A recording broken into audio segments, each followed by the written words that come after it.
Nietzsche vem para nos trazer uma luz jamais vista, justamente naquilo que nos implica na maneira de investir o nosso desejo, na maneira que desejamos existir, que investimos uma sensibilidade, um uso do corpo, um uso do movimento, um uso do pensamento, um uso da linguagem, um uso das paixões, das ações, das sensações, das memórias, das imagens, enfim.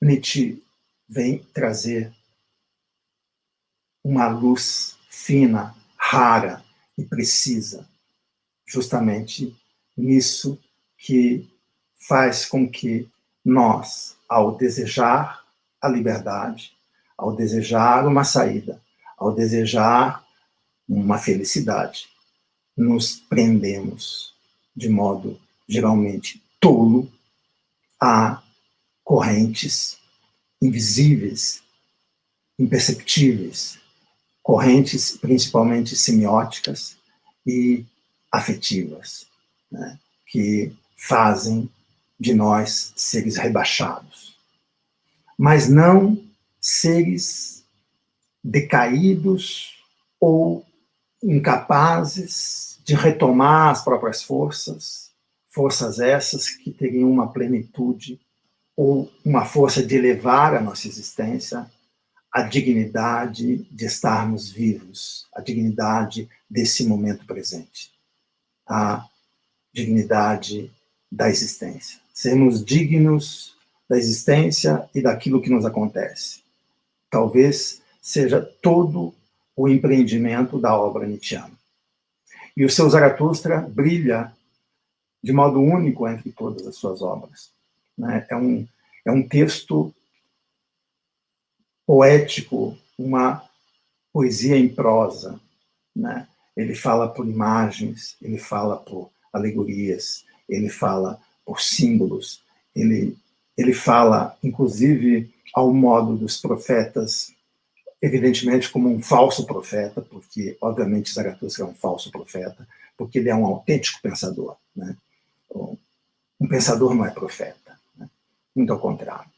Mas ele usa a linguagem dos profetas, até para se comunicar melhor com a humanidade. Mas Nietzsche é irreverente e mantém o seu pessimismo aceso.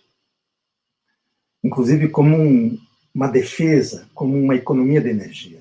Ele diz no seu Ixiomo que sempre que ele deixou de ser pessimista, sua energia vital decaiu ao extremo. Ele se tornava um ser em estado péssimo. E sempre que o seu pessimismo era investido, ao mesmo tempo ele desinvestia todo o campo de possibilidade, de esperança dessa humanidade que, na verdade, não passa de investidora de marcas, investidoras de um passado que já foi, na tentativa de melhorá-lo. E, então, ele, como um pessimista naquilo que tem que ser, desinvestindo a energia onde ela seria desperdiçada, e para isso que serve o pessimismo, libera toda a sua potência de pensar e cria uma obra independente do reconhecimento, porque ele não precisa que essa obra seja reconhecida. Esse livro ele escreve até essencialmente para ele mesmo. Como todo bom pensador, antes de falar aos outros, ele fala para si, ele fala para o seu modo de viver, né? É como se fosse uma escuta de si mesmo, uma grande escuta, uma escuta refinada, uma escuta de si, uma escuta de um corpo profundo, uma escuta de um pensamento inconsciente, uma escuta de um desejo intensivo, né, que está sob as camadas rasas das estratificações humanas, né? E essa escuta e essa fala para si faz com que ele escreva no subtítulo dessa obra, assim falou Zaratustra, um livro para todos e para ninguém. E esse enunciado de uma obra que se dirige a todos e também a ninguém, porque, no fundo, O que importa é que ela apresente uma visão e uma postura tal na existência que ponha a própria vida nas próprias mãos. A vida nas nossas mãos, o destino nas nossas mãos. Então você não está falando para um outro, muito menos para um eu, porque as forças mais profundas em nós não tem nada a ver com o eu, né? Não tem nada a ver com a consciência, não tem nada a ver com o sujeito. Nossas forças mais profundas que nos fazem existir, elas implicam uma vontade de potência ontológica, não uma vontade psicológica, não uma vontade de uma mente que precisa encontrar o poder, mas muito ao contrário, uma potência anterior à própria mente e ao corpo orgânico, que deseja, a partir dela mesma, se efetuar e se diferenciar como mente, como corpo, como campo afetivo e como potência de fazer conexões, de fazer ligações, de fazer composições, como razões de potência ou de aumento da capacidade de sentir, de agir e de pensar.